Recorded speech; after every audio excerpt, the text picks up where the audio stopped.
दोस्तों, आज की कहानी है जब एक माँ ने ताना मारा। रेवाड़ी हरियाणा का एक छोटा सा शहर, जहाँ समय की रफ्तार धीमी है और गलियाँ मेहनत कश लोगों की कहानियों से भरी हैं। सुबह की पहली किरण जब रेवाड़ी के पुराने मकानों की छतों पर पड़ती है तो सड़कें रिक्शों की घंटियों, सब्जी वालों की पुकार और स्कूल जाते बच्चों की हंसी से गूंजती उठती हैं। हवा में मिट्टी की सौंधी खुशबू और चाय की दुकानों से उठती भाप का मिश्रण है। इन्हीं तंग गलियों में, जहाँ मकान एक दूसरे से सटे हुए हैं, रहता था विभोर, एक 26 साल का नौजवान। उसके चेहरे पर मेहनत की लकीरें थी, लेकिन आंखों में एक ऐसा सपना चमकता था जो रेवाड़ी की धूल भरी सड़कों से कहीं आगे की दुनिया की तलाश में था। विभोर का घर गणेश नगर मोहल्ले में था, जो रेवाड़ी के उन इलाकों में से एक था जहाँ मेहनतकश लोग अपने परिवारों के लिए दिन रात जूझते थे। घर साधारण था, एक छोटा सा आंगन, 2 कमरे और एक रसोई। आंगन में एक तुलसी का पौधा था जिसे उसकी सौतेली माँ सावित्री हर सुबह पानी देती थी। दीवारें पुरानी थी, पेंट की परतें उखड़ रही थीं और बारिश के मौसम में छत से पानी टपकता था। लेकिन इस घर की सबसे बड़ी कमी थी प्यार की। विभोर का बचपन आसान नहीं था। जब वो 10 साल का था, उसकी असली माँ माया उसे और उसके पिता राम प्रसाद को छोड़कर चली गई थी। माया की यादें विभोर के मन में धुल्ली थीं। उसे याद था कि उसकी माँ उसे गोद में बिठाकर कहानियाँ सुनाया करती थी, रामायण की, महाभारत की और कभी कभी बाबा श्याम की। तो माया की हंसी, उसकी गोद की गर्माहट और उसकी आंखों में छिपा प्यार, ये सब विभोर के मन में एक पुरानी तस्वीर की तरह बचा था। लेकिन जब माया गई तो वो तस्वीर धुंधली हो गई। विभोर को समझ नहीं आया कि उसकी माँ क्यों गई। उसने कई रातें अपने तकिए में मुंह छिपाकर रोते हुए बिताई, लेकिन जवाब नहीं मिलता था। माया के जाने के बाद राम प्रसाद टूट गए थे, लेकिन उनके 3 बेटों विभोर, अंकित और सुमित के लिए उन्होंने खुद को संभाला। 2 साल बाद उन्होंने सावित्री से शादी की। सावित्री एक सख्त स्वभाव की औरत थी। वो घर के खर्चों को कसकर संभालती थी और मेहनती थी, लेकिन उसके शब्दों में कटुता थी। वो अक्सर विभोर से कहती, तू कुछ करेगा या बस यूं ही बैठा रहेगा। अंकित और सुमित, जो अभी स्कूल में थे, सावित्री के तानों से बचने की कोशिश करते, लेकिन विभोर, जो सबसे बड़ा था, हमेशा उसके निशाने पर रहता। विभोर ने बीकॉम किया था और वो भी रेवाड़ी के स्थानीय कॉलेज में टॉपर रहकर। उसने दिन रात मेहनत की थी। सुबह जल्दी उठकर वो पढ़ाई करता और रात को देर तक किताबों में खोया रहता। उसके प्रोफेसर उसकी तारीफ करते, विभोर, तुम में बड़ा बनने की काबिलियत है। कॉलेज के आखिरी साल में जब उसे मंच पर बुलाया गया और प्रोफेसर ने उसको मेडल पहनाया तो राम प्रसाद की आंखें गर्व से चमक रही थी। मेरा बेटा कुछ बड़ा करेगा, उन्होंने अपने दोस्तों से कहा। कि उस दिन विभोर को 5,000 रुपये का नगद पुरस्कार भी मिला था, जो उसने अपने पिता को दे दिया। लेकिन ग्रेजुएशन के बाद ज़िंदगी ने विभोर को वो मौके नहीं दिए जिनकी उन्हें उम्मीद थी। वो M.Com करना चाहता था। उसका मानना था और पढ़ाई उसे एक अच्छी नौकरी दिलाएगी, जिससे वो अपने परिवार का बोझ हल्का कर सकेगा। तो एक रात खाना खाने के बाद उसने अपने पिता से बात की, पापा, मैं M.Com करना चाहता हूँ, इससे मुझे अच्छी नौकरी मिल सकती है। राम प्रसाद ने गहरी सांस ली। उनके चेहरे पर उदासी थी। बेटा, हमारी हालत ऐसी नहीं कि तीनों बच्चों को पढ़ा सकें। तूने B.Com कर लिया है, अब कोई नौकरी ढूंढ ले। ज़्यादा पढ़ लेकर क्या होगा। राम प्रसाद की बात में मजबूरी थी। उनकी छोटी सी किराने की दुकान, जो गणेश नगर के मुख्य बाजार में थी, अब पहले जैसी कमाई नहीं दे रही थी। मंदी का दौर था, ग्राहक कम हो गए थे और जो आते वो मोल भाव करके सामान लेते। सावित्री हर महीने हिसाब लगाती और राम प्रसाद से शिकायत करती है, कितना कमाते हो, ये बच्चे बस खर्च बढ़ाते हैं। विभोर ने नौकरी की तलाश शुरू की। उसने रेवाड़ी के स्थानीय दफ्तरों से लेकर दिल्ली और गुड़गांव के बड़े ऑफिसों तक हर दरवाज़ा खटखटाया। उसका रिज्यूम में, जिसमें उसके कॉलेज टॉपर होने का जिक्र था, कई बार कंपनियों के डेस्क तक पहुंचा, लेकिन जवाब हमेशा एक जैसा ही, अनुभव नहीं है, या हम आपको बाद में बुलाएंगे। महीनों की कोशिश के बाद भी जब कुछ हासिल नहीं हुआ तो विभोर का आत्मविश्वास डगमगाने लगा। हर रात अब वो थक हार कर घर लौटता। सावित्री का एक नया ताना उसका इंतजार करता, पढ़ लिख कर साहब बन गए तुम, अब क्या घर बैठकर रोटियां तोड़ोगे। ये शब्द विभोर के दिल में तीर की तरह चुभते। वो चुपचाप अपने कमरे में चला जाता। कमरे में एक छोटा सा मंदिर था जिसमें बाबा श्याम की तस्वीर थी। उस तस्वीर को देखकर उसे सुकून मिलता। वो दीपक जलाता, हाथ जोड़ता और कहता, बाबा मुझे रास्ता दिखाओ, मैं हार नहीं मानूंगा। एक शाम सावित्री ने तंज कसते हुए कहा कि तू अपने श्याम बाबा से नौकरी क्यों नहीं मांग लेता है? तू तो रोज़ उनकी पूजा करता है, शायद तेरी आवाज़ उन तक नहीं पहुंच रही। विभोर ने जवाब दिया, मैं रोज़ अरदास करता हूँ माँ, बाबा सुन रहे हैं, बस वक्त का इंतजार है। लेकिन सावित्री ने हंसते हुए कहा, हाँ, तुझे पूजा करनी नहीं आती होगी। ये ताने विभोर को और गहरे तक चोट पहुंचाते, लेकिन वो चुप रहता। उसका विश्वास था कि बाबा श्याम उसकी पुकार जरूर सुनेंगे।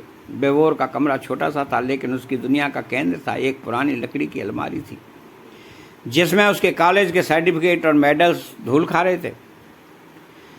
हर बार जब वो निराश होकर घर लौटता, वो अलमारी खोलता और अपने मेडल्स को देखता और खुद से सवाल करता, मैंने इतनी मेहनत की, फिर क्यों कुछ नहीं हो रहा?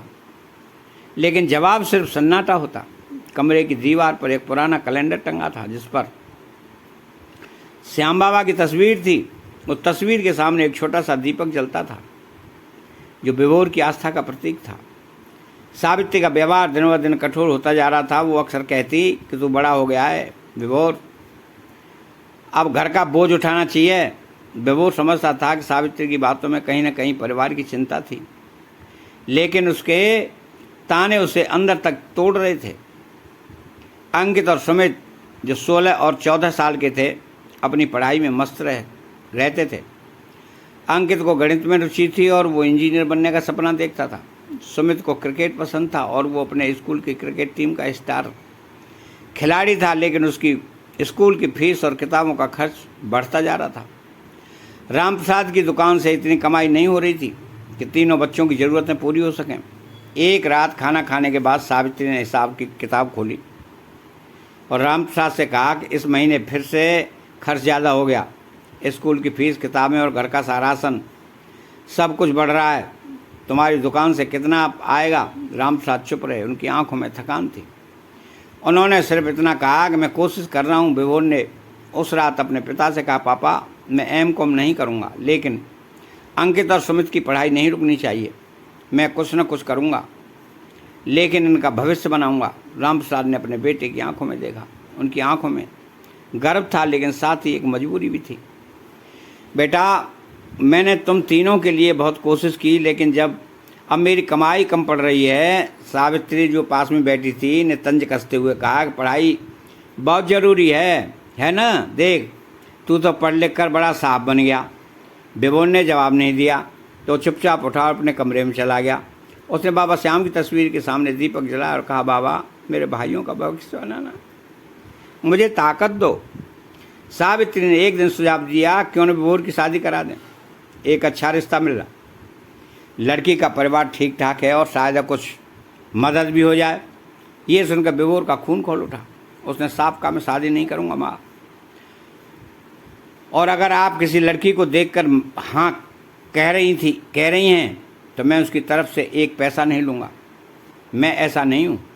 सावित्री ने हंसते हुए कहा, बड़ी जुबान चल रही है, नौकरी नहीं, पढ़ाई छोड़ दी और घर में फालतू बैठकर रोटियां तोड़ रहा है। तू करता क्या है? विभोर ने जवाब दिया, मैं इधर उधर नहीं घूमता माँ, मैं नौकरी की तलाश में हूँ। अगर नहीं मिल रही तो क्या मैं ज़बरदस्ती कहीं लग जाऊँ? लेकिन सावित्री का ताना बंद नहीं हुआ। तो क्या तू पूरी ज़िंदगी मुफ्त का खाना खाएगा? ये शब्द विभोर के लिए असहनीय थे। उसने अपने पिता की ओर देखा, जो चुपचाप बैठे थे। रामप्रसाद को सावित्री की बातें सुनकर दुख हो रहा था, लेकिन वो कुछ कह नहीं पाए। अगले दिन रामप्रसाद ने विभोर को बुलाया और कहा, बेटा कल मेरे साथ एक जगह चल, शायद वहाँ नौकरी की बात बन जाए। विभोर को एक किरण दिखी। उसने हामी भरी और मन ही मन बाबा श्याम से प्रार्थना की, बस इस बार कुछ अच्छा हो जाए। लेकिन उसे नहीं पता था कि ये नौकरी उसकी उम्मीदों से बिल्कुल अलग होगी। उसका मन बेचैन था। वो रात को अपने कमरे में बैठा बाबा श्याम की तस्वीर को देखता रहा।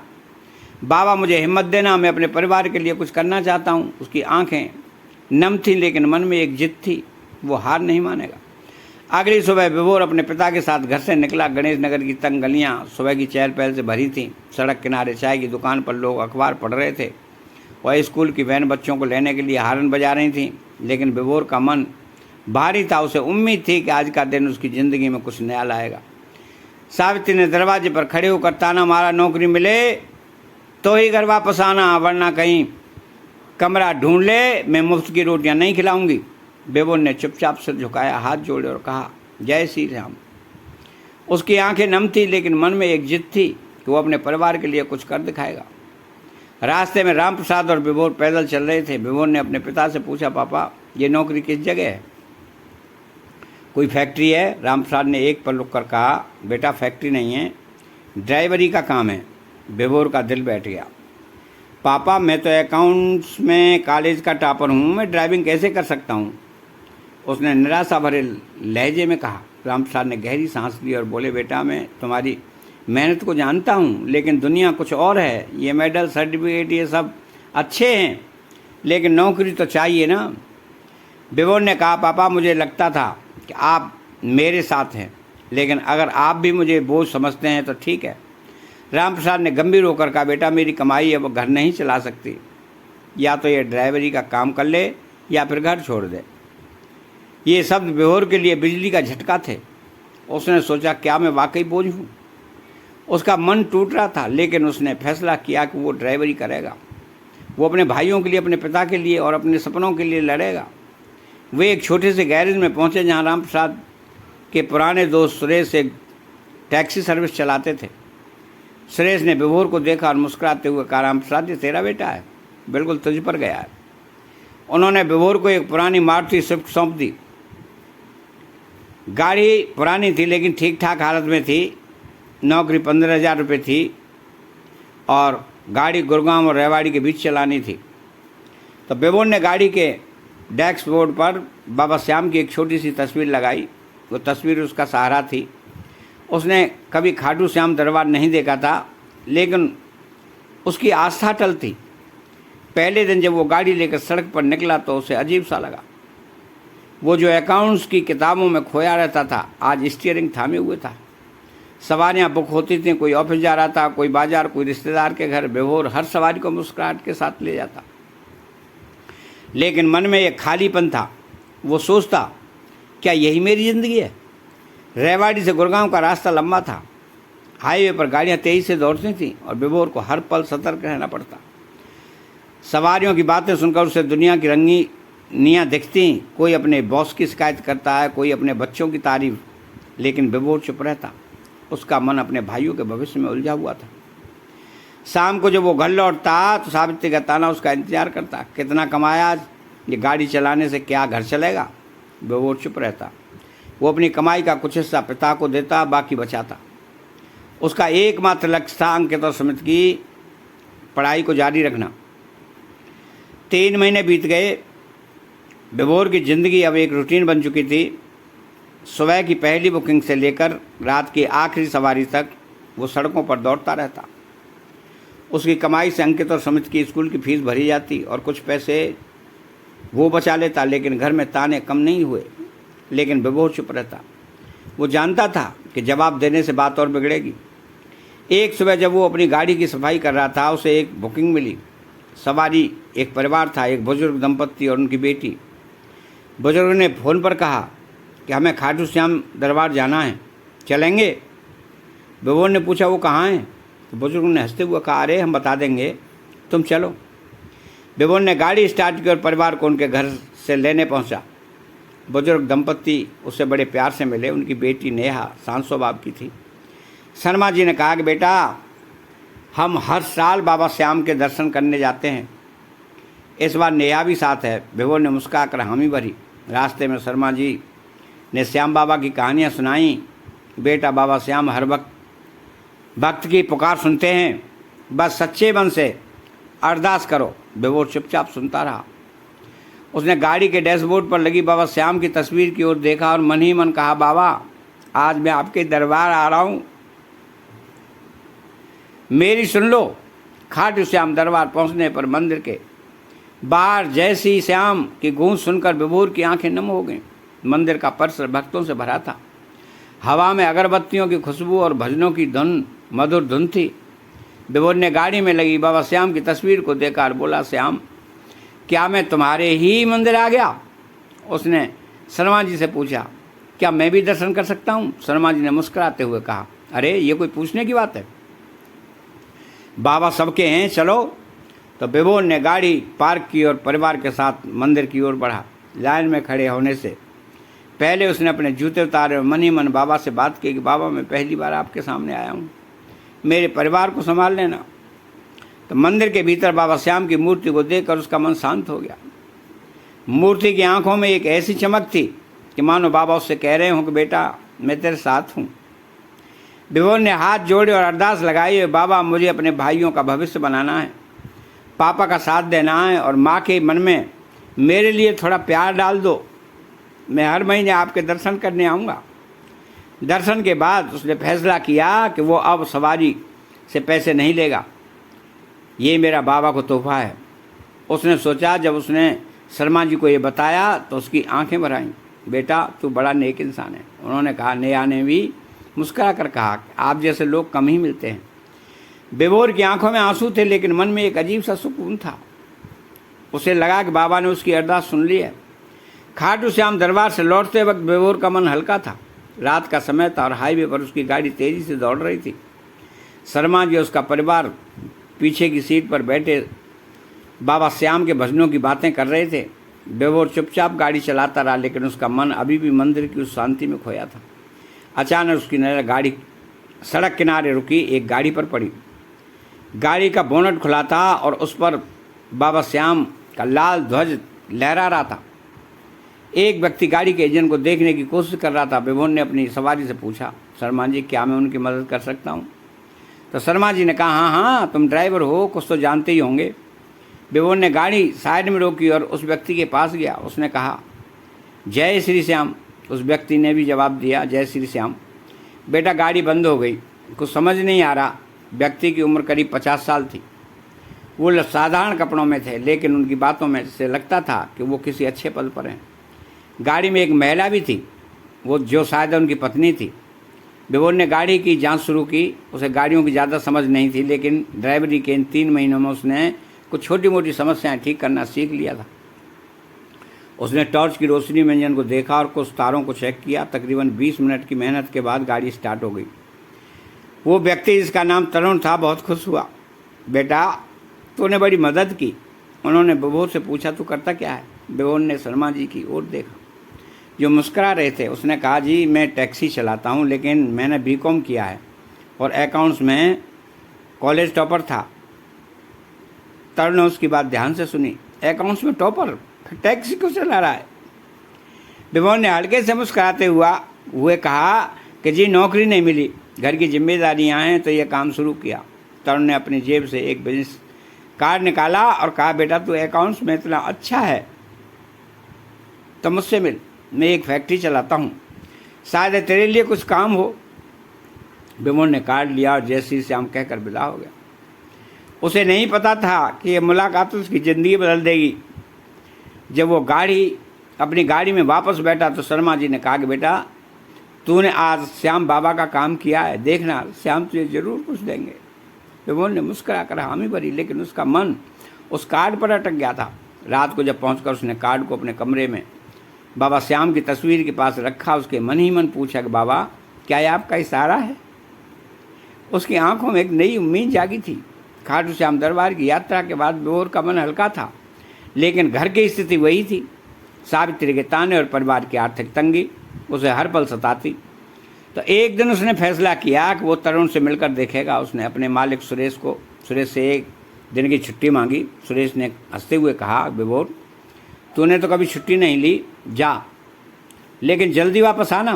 विभोर ने तरुण के कार्ड पर लिखा था देखा। रेवाड़ी के औद्योगिक क्षेत्र में एक बड़ी फैक्ट्री थी। अगली सुबह वो साधारण कपड़ों में तैयार हुआ और बस पकड़कर फैक्ट्री पहुंचा। फैक्ट्री का गेट विशाल था और बाहर सिक्योरिटी गार्ड खड़े थे। विभोर ने कार्ड दिखाया और कहा कि मैं तरुण जी से मिलने आया हूँ। गार्ड ने उसे ऊपर से नीचे तक देखा और कहा कि ऐसे कार्ड तो सर हजारों लोगों को देते हैं, तुम अंदर नहीं जा सकते। विभोर ने हार नहीं मानी। उसने अपनी कहानी बताई, मैं वही लड़का हूँ जिसने खाटू श्याम जाते वक्त उनकी गाड़ी ठीक की थी। गार्ड ने उसे संदेह भरी नज़रों से देखा लेकिन फिर फ़ोन उठाकर किसी से बात की। कुछ देर बाद तरुण खुद गेट पर आए। उन्होंने हंसते हुए कहा, अरे बेटा तूने तो बहुत देर कर दी। बेभोर को ऑफिस में ले जाया गया। तरुण का ऑफिस बड़ा और आधुनिक था। दीवारों पर फैक्ट्री की तस्वीर और अवार्ड्स टंगे थे। तरुण ने पूछा, बताओ क्या काम है। बेभोर ने अपनी अकाउंट्स की काबिलियत बताई। जी मैंने बीकॉम में टॉप किया है, अकाउंट्स में मुझे अच्छी समझ है। तरुण ने गंभीर होकर कहा कि हमारे अकाउंट्स में कुछ गड़बड़ है, क्या तू पता लगा सकता है। बेभोर ने कहा हाँ। कहा तरुण ने उसे 25,000 रुपये की तनख्वाह पर नौकरी दे दी। बेटा आज से तू मेरे यहाँ काम करेगा, बस मेरी फैक्ट्री को संभाल ले। बेभोर खुशी से फूला नहीं समा रहा था। उसने सोचा, बाबा श्याम ये सब आपकी कृपा है। पहले दिन जब वो फैक्ट्री में गया तो उसे एक छोटा सा डेस्क दिया गया। वहाँ के कर्मचारी उसे नए लड़के के रूप में देखते थे, लेकिन बेभोर का ध्यान सिर्फ अपने काम पर था। उसने फैक्ट्री के पुराने रिकॉर्ड्स, लेजर और वाउचर्स की जांच शुरू की। उसे लगा कि यहाँ कुछ गलत हो रहा है, लेकिन उसे सबूत चाहिए थे। घर लौटकर उसने अपने पिता को बताया कि पापा मुझे नौकरी मिल गई 25,000 रुपये की। राम प्रसाद की आंखें भर आईं। बेटा तूने मेरी राज रख ली। लेकिन सावित्री ने तंज कसते हुए कहा, अच्छा अब साहब बन गए, देखते हैं कितने दिन टिकते हो। बेभोर ने जवाब नहीं दिया। उसने अपने कमरे में बाबा श्याम की तस्वीर के सामने दीपक जलाया और कहा, बाबा ये शुरुआत है, मुझे और हिम्मत दो। बेभोर ने फैक्ट्री के अकाउंट्स की जांच शुरू की। उसका दिमाग तेज था और कॉलेज में सीखा हुआ हर फार्मूला उसे याद था। उसने दिन रात रिकॉर्ड की जांच की, पुराने वाचर्स, बिल और लेजर। उसे जल्दी ही पता चला कि फैक्ट्री को लाखों का नुकसान हो रहा है। कुछ कर्मचारी फर्जी बिल बनाकर पैसे निकाल रहे हैं। एक हफ्ते बाद उसने सारे सबूत तरुण के सामने रखे। सर ये देखिए, तकरीबन 11 से 15 कर्मचारी बेईमानी कर रहे हैं। पिछले 7 महीनों में 50 लाख रुपए का घपला हुआ है। तरुण ने कागजात देखे और गुस्से से लाल हो गए। ये लोग इतने सालों से मेरे साथ हैं और मेरे साथ ऐसा धोखा। तरुण ने तुरंत सभी कर्मचारियों की मीटिंग बुलाई। ऑफिस का माहौल तनावपूर्ण था। 40-42 कर्मचारी वहाँ मौजूद थे। तरुण ने सबूत दिखाया और कहा कि ये वाउचर्स और ये रसीदें आपकी बेईमानी की गवाही दे रही हैं। 50 लाख का घपला हुआ है, अब बोलो क्या करना है। बेईमान कर्मचारियों ने पहले तो इनकार किया, लेकिन बेभोर ने एक एक सबूत पेश किया। आखिरकार उन्होंने गलती मान ली। उन्होंने 4 महीने में पैसे लौटाने का वादा किया। तरुण ने उनकी तनख्वाह रोक दी और सख्त हिदायत दी, अगर दोबारा ऐसा हुआ तो सीधे जेल जाओगे। मीटिंग के बाद तरुण ने बेभोर को अपने केबिन में बुलाया। बेटा तूने मेरी फैक्ट्री को बड़ा नुकसान होने से बचाया, तू मेरे लिए बेटे जैसा है। उन्होंने बेभोर की तनख्वाह बढ़ाकर 50,000 रुपये कर दी। बेभोर की आंखें नम हो गईं। उसने कहा कि ये सब बाबा श्याम की कृपा है। घर लौटकर उसने अपने पिता को सारी बात बताई। रामप्रसाद ने उसे गले लगाया, बेटा तूने हमारा सिर ऊंचा कर दिया। सावित्री भी चुप थी। पहली बार उसने कोई ताना नहीं मारा। बेभोर ने अपने कमरे में श्याम बाबा की तस्वीर के सामने दीपक जलाया और कहा, बाबा आपने मेरी हर पुकार सुनी। बेभोर की ज़िंदगी अब बदल चुकी थी। उसकी मेहनत और बाबा श्याम की कृपा ने उसे जो मुकाम दिलाया, जिसका उसने कभी सपना देखा था, उसकी 50,000 रुपये की तनख्वाह से न सिर्फ अंकित और सुमित की पढ़ाई का खर्च चल रहा था, बल्कि घर की आर्थिक स्थिति भी सुधर रही थी। रामप्रसाद ने अपनी दुकान में कुछ नए सामान जोड़े और सावित्री से भी अब ताने मारना बंद किया। सावित्री ने एक दिन बेभोर से कहा, बेटा तूने बहुत अच्छा किया, मुझे तुझ पर गर्व है। ये सब सुनकर बेभोर की आंखें भर आईं। उसे लगा कि बाबा श्याम ने उसकी अरदास पूरी कर दी। बेभोर अब हर महीने खाटू श्याम दरबार जाता। वो बाबा से अरदास करता कि बाबा तुमने मेरी हर पुकार सुनी, मेरे भाइयों का भविष्य बनाए रखना। मंदिर की वो शांति उन्हें हर बार नई ऊर्जा देती। तरुण और बेभोर का रिश्ता और गहरा हो गया। तरुण अब उसे अपने बेटे की तरह मानते थे। एक दिन उन्होंने कहा, बेभोर तूने साबित कर दिया कि मेहनत और ईमानदारी से कुछ भी मुमकिन है। बेभोर ने मुस्करा कर कहा, सर ये सब बाबा श्याम की कृपा है। बेभोर की कहानी रेवाड़ी की गलियों में मशहूर हो गई। लोग कहते हैं कि श्याम बाबा का भक्त कभी हार नहीं मानता। अंकित और सुमित अब और मेहनत में पढ़ाई करने लगे। उन्होंने अपने बड़े भाई को अपना आदर्श माना। बेभोर की आंखों में एक नया सपना था, अंकित को इंजीनियर, सुमित को क्रिकेटर बनाने का। रेवाड़ी की धूल भरी गलियों में जहाँ कभी वो निराश होकर भटकता था, अब वो गर्व के साथ चलता था। बाबा श्याम की कृपा से उसकी ज़िंदगी में एक नया सवेरा आ चुका था। दोस्तों आशा है कि यह कहानी आपको पसंद आई होगी। अगर पसंद आई हो तो वीडियो को लाइक करके कमेंट में जय श्री श्याम जरूर लिखें। चैनल पर अगर पहली बार आए हो तो चैनल को सब्सक्राइब जरूर करें। बोलो खाटू वाले बाबा की जय। बोलो जय श्री श्याम। बोलो सच्चे दरबार की जय।